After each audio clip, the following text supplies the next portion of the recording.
Okay, hi everybody, we're back. Sorry, we had difficulties. AK Harvey Long for kicking me out of this, even though I'm the owner for some reason. He's not gonna be back, so that's some good news, I guess. I don't know, but yeah. So continue what you guys are talking about. I just got posters in the MEC chat and everything. Yeah. Let me just say this.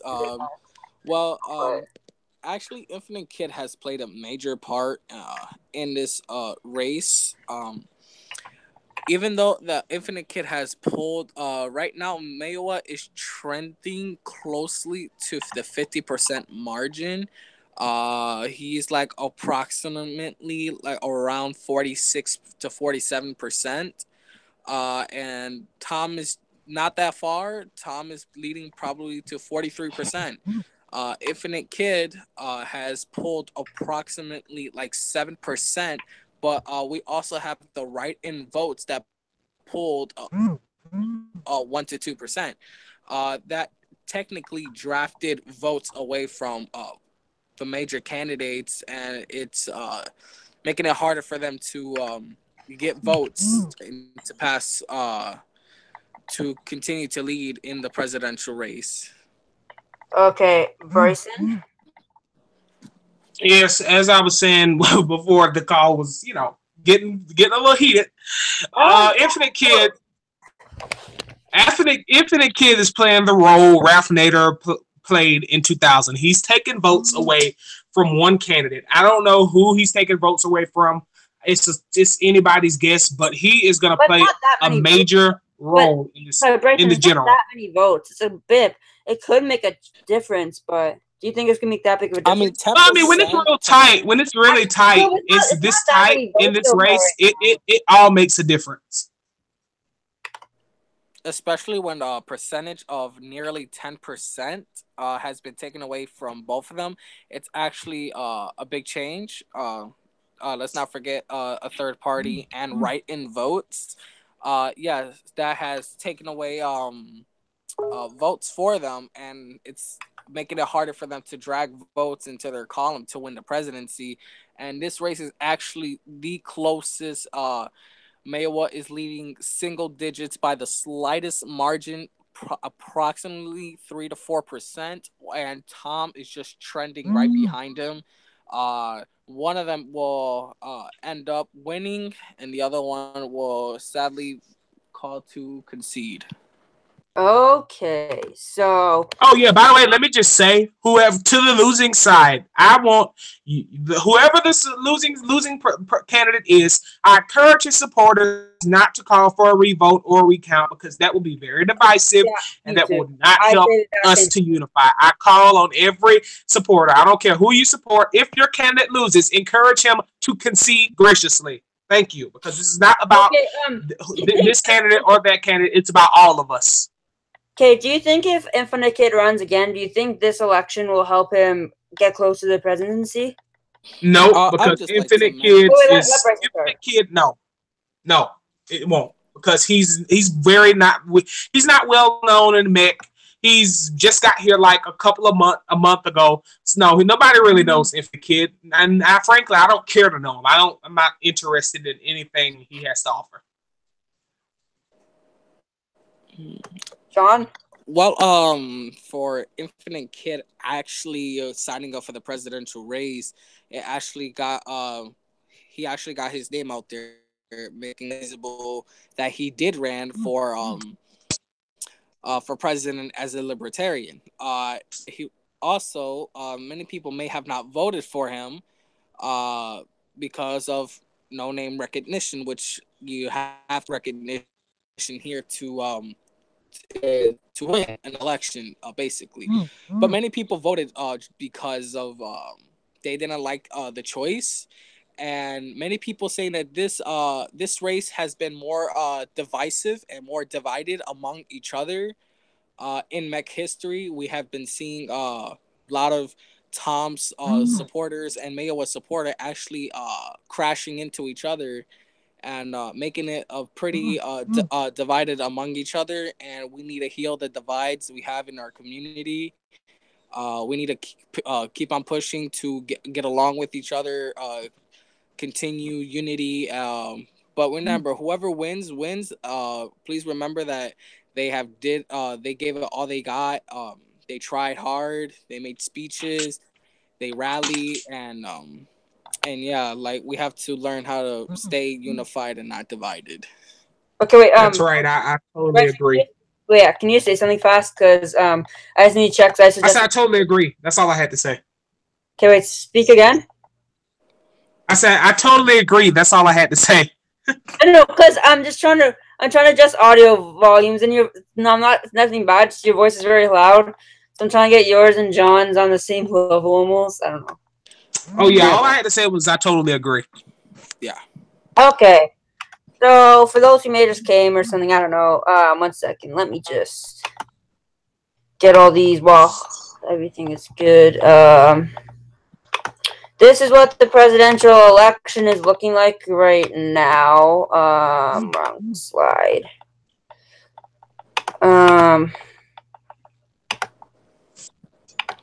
So currently the presidential election, it is currently too close to call.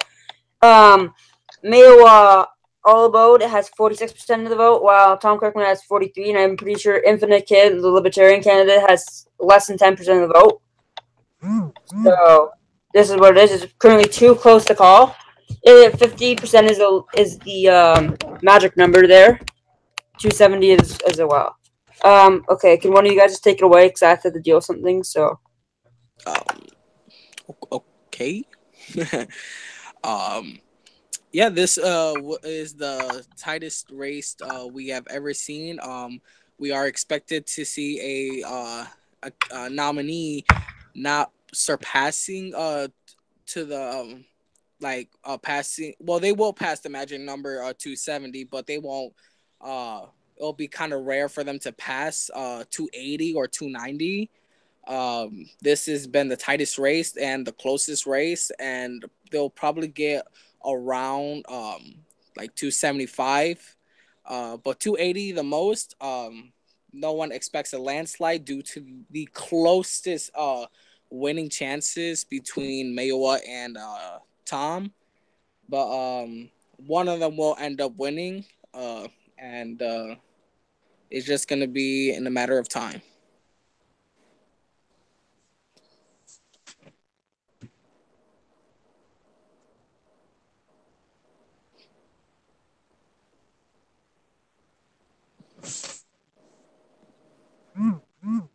So yeah.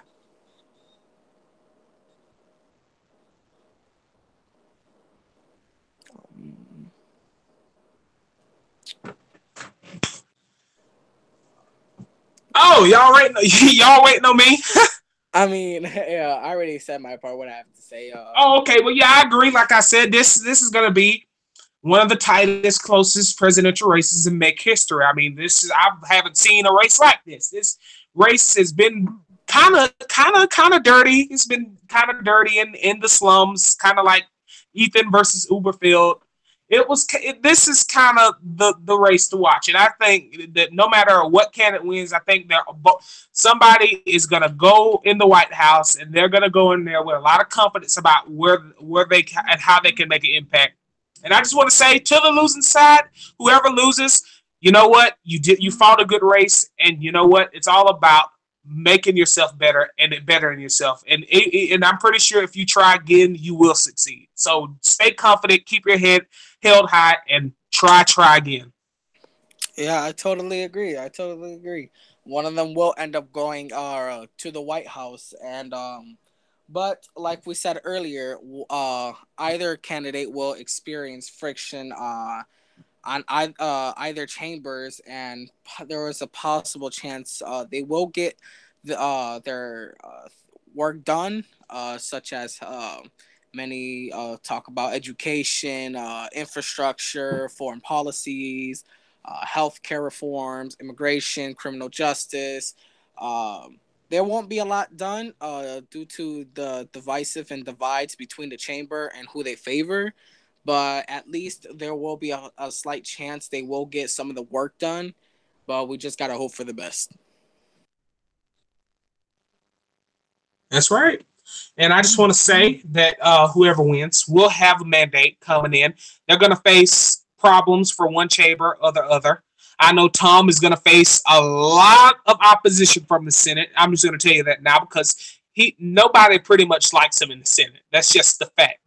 And that's something I'm pretty sure that's something he's going to have to use against him, use for himself to make his case of like, why are you guys doing this? You know, I got a mandate. They elected me, not you. So can you give me a chance to govern? I think he's going to face a lot of opposition in the Senate, and it's going to be really, really, it's going to be a mess. Where Alabo, he faces a strong Senate. I think the Senate is totally going to be in his pocket. They're going to be lock and step with his agenda every step of the way. There's not going to be too many problems between him and the Senate, but the House, that's his worry. The House is his big worry.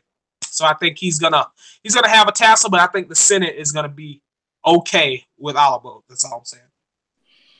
Yeah, I totally agree.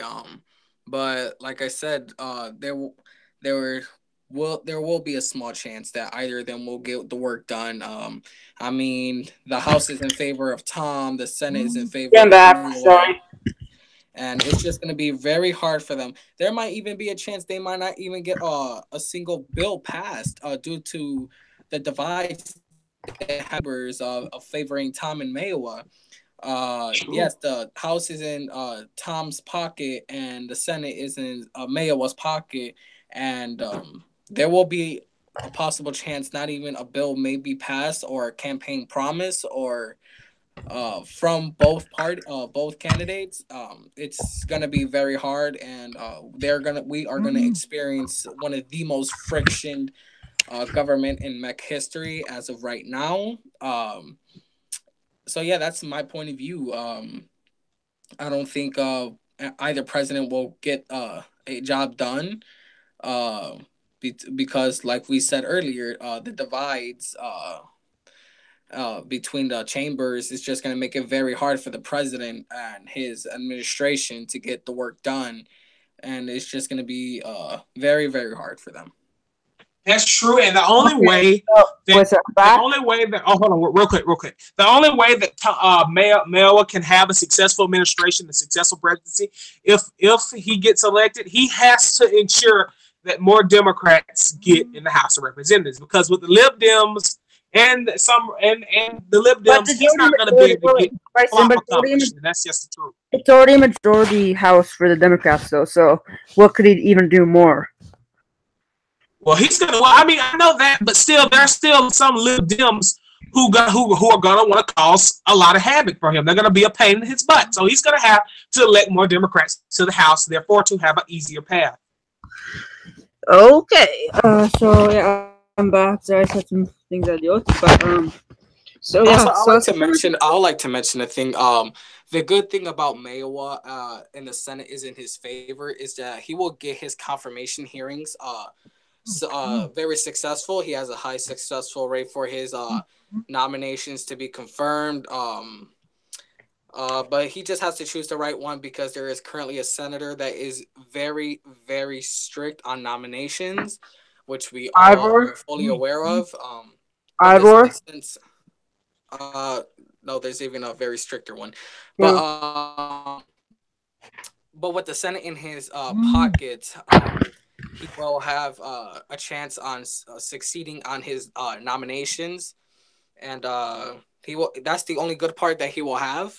But if he does get work done with the House of Representatives, that will be a big shocker. But it's a highly doubtful chance.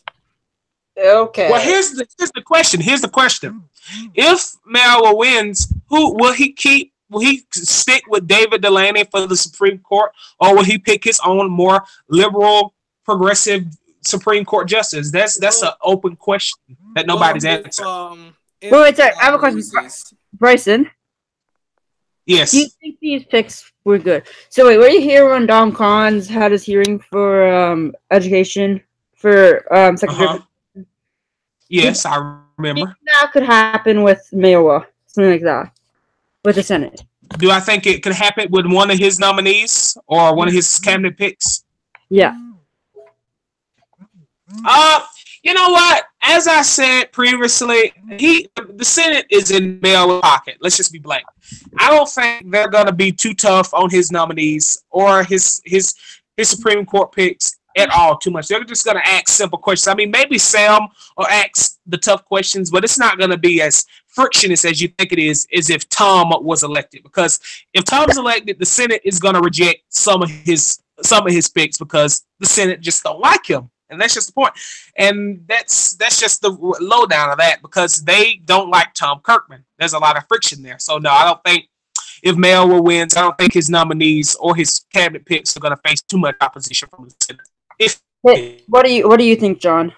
I do agree. If Mayowa is elected as the next president, he wouldn't have to worry about the Senate nor his confirmations being denied due to his acceptance rate and high approval from the Senate.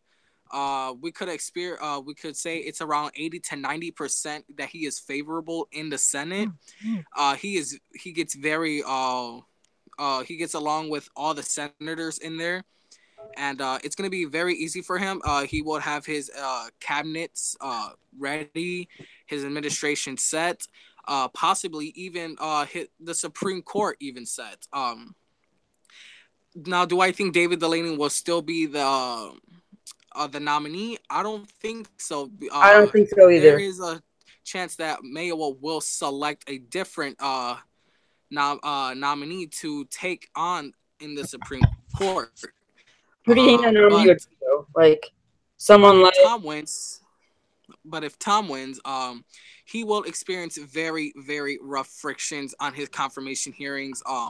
As you see, half of his cabinets are not even filled in. The AG is fired. Many has been resigned. Many has been shot down on confirmation hearings. It's just a very, very this is very hard for Tom Kirkman, and it will be very hard for him to succeed on his administration.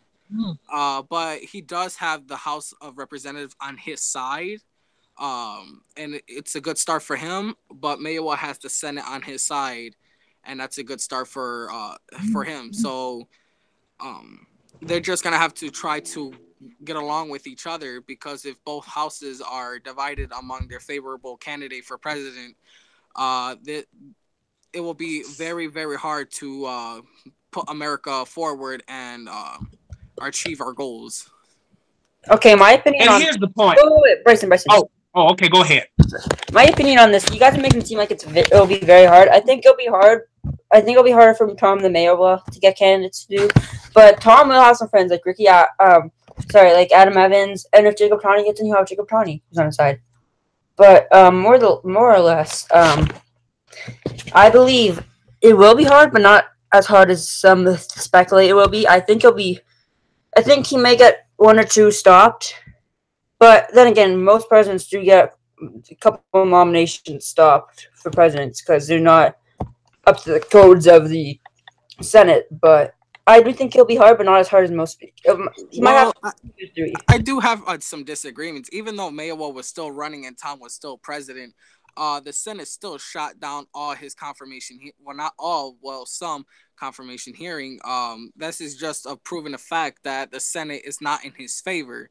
But if Mayowa is nominated, we will see a change in the Senate, that they will be in his favor, and there's a higher acceptance rate for all the nominees to be confirmed, and it's just gonna be it will be easy for Tom to get his administration in function, and the executive branch doing his part, in the judicial branch if he picks any Supreme Court justices into the Supreme Court. But he will experience friction in the House to pass bills, as it needs to be passed by both houses. And the same thing with Tom. Tom, he has the House on his side, which will be able to draft bills. But when it comes to the Senate, it will be hard for him to pass bills and to get confirmation hearings done. I agree. And here's the point. In the Senate, Ivor M is still the majority leader. Am I correct?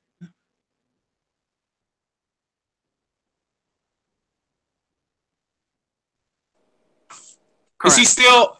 I mean, I'm asking. Is he the majority leader? I think so. Yes.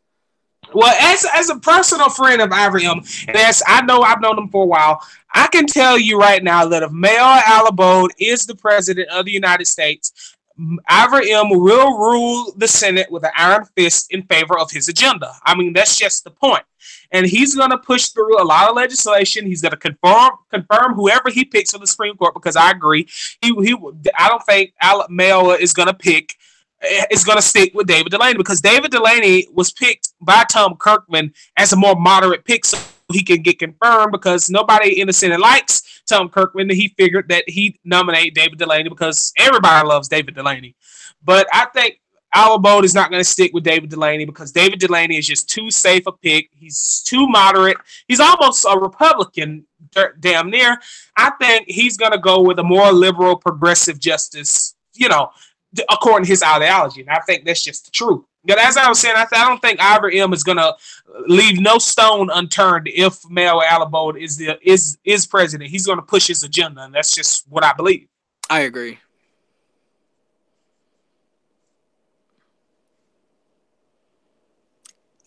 Cameron.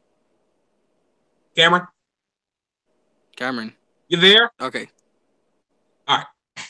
Sorry, I muted myself. That's why. Sorry. But who do you think has the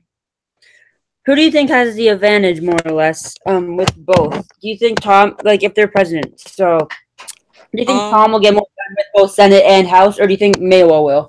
I think Mayowa has the lead on this. The reason is, when the Senate is in your favor, you have your confirmations to be a bit easier to get the White House function and possibly the judicial branch, if adding on to Supreme Court justices. But Mayowa, Tom won't have a lead on this due to the Senate is not in his favor, but the House is, and it's just going to make it hard for him, but it's also going to make it hard for Mayowa to pass bills. And it's just going to be, we're going to see very hard friction between both of them. This is just going to be a very, very, this is going to be a close race, and is actually the most exciting race to be watching as of right now. I know, right? It's like, so where are we going? What's going on? Now that we've talked about the presidential election for now, how do you think? So let's turn our attention back to the Senate. D3, of course, is probably the closest race. Who do you think is going to come on top? I think it'll be Ricky Adams. I think it's possibly Ricky Adams. I think he has a big overwhelming advantage. I think that Jacob Toddy could possibly win, but I think Ricky has the advantage at this present. I'm not sure on updated polls, but I think Ricky could possibly win. Okay, thanks, person. John? I do think that Ricky could win. I mean, he's very favorable among MEC members. But if he doesn't win and Jacob is elected, well, that will just be an advantage to Tom having another liberal Democrat into the Senate. And it's just going to be he will get a vote, at least one or two, possibly three even. But it still won't make a difference in there. But there's a high chance that Ricky Adams will be elected. And as a member, as a new part of District 3, I'm exploring the Senate and the House. And I can tell you that I don't know who comes out of this race, but whoever wins this race, I'm going to be looking at how much they won by. I'm going to look at how they won, because I think that my time is now. And I think the people of District 7, no matter who it is, are going to be looking for somebody real new in the future. So I don't know. In District 3, I mean. Sorry, me personally, I think Jacob will get the late votes. I think he'll get those votes later on. I think he easily will. I think he'll get some votes. He's very likable, and a lot of people like to vote for him for the mayhem and chaos. And he's also really well known to put bills out as now. Now that he's repping D1, and I'm hoping to get him on later, but who knows? True. He does have an advantage due to a position that he's holding as District 1 representative, but the thing is that Ricky is also well known. Everyone gets along with Ricky, and like I said, Ricky will still have an advantage to it. Even though if votes come in and the polls will be closing in several more hours. But Ricky, I still think Ricky will still have the advantage here. Everyone's still in his favor. Even though that Jacob may have flipped some voters, but Ricky has also flipped voters too as well. Making as of right now, there's 80 plus votes casted, which is very high, and very high. just have to see on who will be elected. But I still think that Ricky Adams will still win. Will still be in the lead and will win District 3 Senate. Okay, so as of right now, if you're just tuning in, oh dang it, I forgot to say.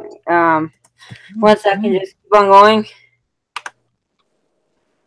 Just keep on saying something right now. Let me unlock my screen. District 4 is a pretty interesting one. It's actually a solid Democratic. Well, there's several that are very solid safe Democrat seats. Let's possibly well, it is district. Okay, we're good. We're good. Okay, we're good. Okay. Yeah.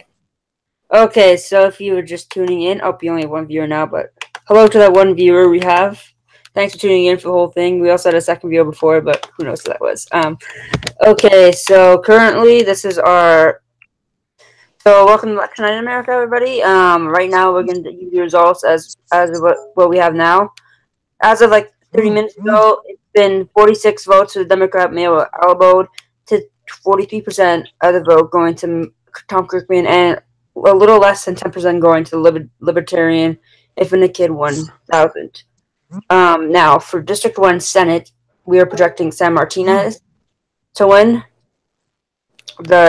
He's, of course, the incumbent for District 1 Senate, and we are expecting him to win. For District 2, Ivor M., another incumbent, winning by a landslide around 90%.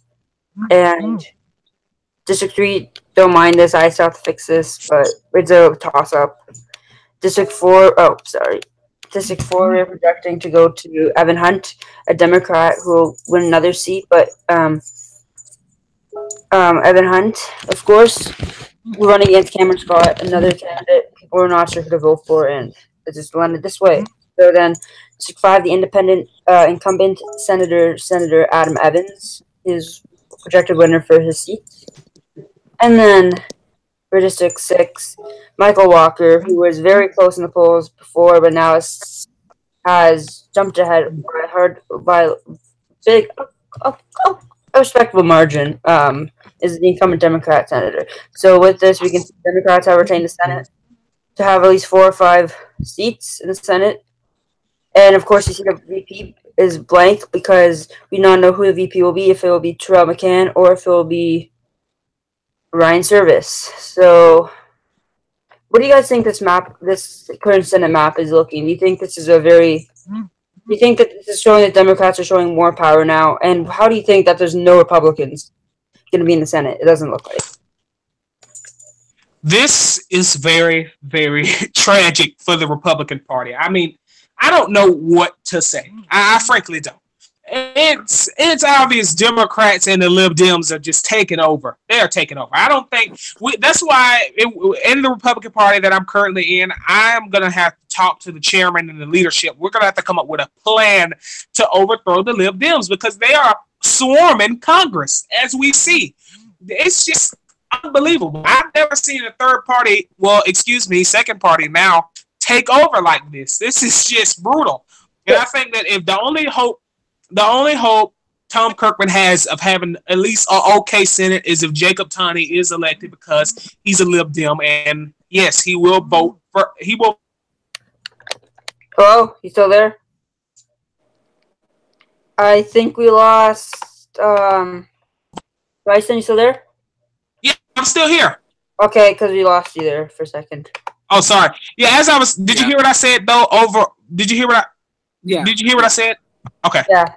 Okay, but also technically there is a Republican, but he is running as independent, and Ricky Adams, who's projected to go in. Do you think that this is still for Bryson? But Bryson, do you think that still helps the Republican Party? Because there's an independent who identifies as a Republican, or ran as independent? Do you think that helps the Republican Party?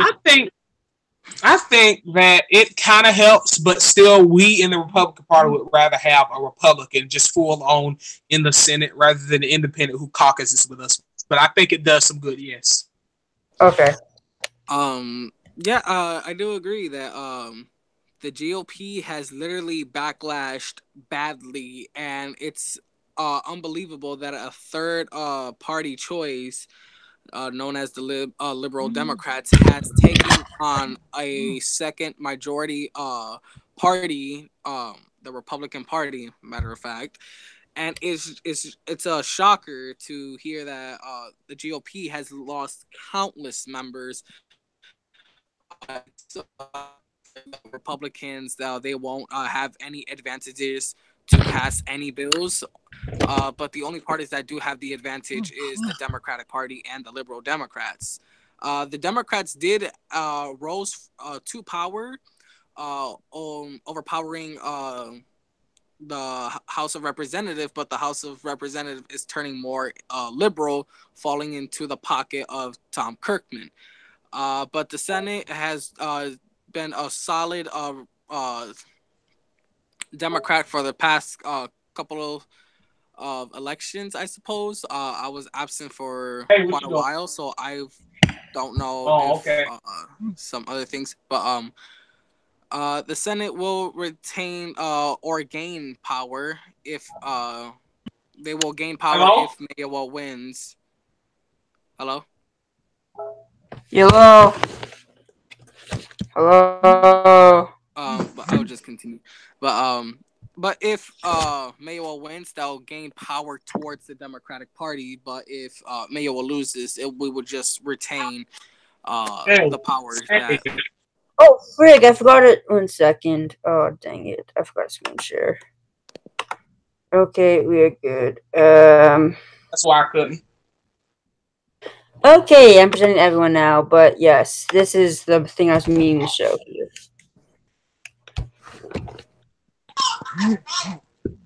But I'll talk to you later. You're leaving? All right. Well, I'll see you when you get here. Okay, I think we're gonna end this about now. So, in your guys' opinions, who do you think is gonna win this presidential election? Sadly, I'm gonna have to go with well, I think personally that may win by the slightest margin. Well, I can't say like I fully think that Mayweather will win. We still have the polls will still be open for several hours. Projections can change, but it's just gonna be a very, very, very close race, and I just wish I just wish them good luck. And it's just gonna be very tight, but I do think that Mayweather may win by the slightest margin. So that's my thought. Okay, I totally agree, and I wish both candidates luck. And I think I'm gonna call it right now. I think Mayweather wins narrowly, and I think he gets the presidency, and I think he will be in the White House. And this is going to be really interesting to see. Do you think there'll be any contention do you think like the Kirkman campaign will try to contest it? Probably so. Probably so. It's more like it's probably likely because they're crybabies, to be honest with you, and it's gonna happen because no supporter. Look, this is not just them. No supporters like the candidate to lose, and they just get humiliated. So I think they'll put up a fight. Yeah. If Mayweather wins the presidency and Tom Kirkman loses, the supporters will be very, very angry at Mayweather and Mayweather's supporters, and it will not be a surprise to see that. But if Mayweather wins, we will see a lot of divides between our community, which is not very good. We've discussed it several times that division between us will just make MEC fall again, and we experienced MEC almost has failed, and we would not like to go through that again. But if Tom wins, they won't see a lot of we won't see as many we won't go as far as what we think that the Tom supporters will do with hatred and division among each others. But we will try to work with the Kirkman administration and their Congress. We will try to work, but it will just be a bit sad to see other people's a favorable candidate lose. So we'll just have to wait and see who wins the presidency and who will make it to the White House.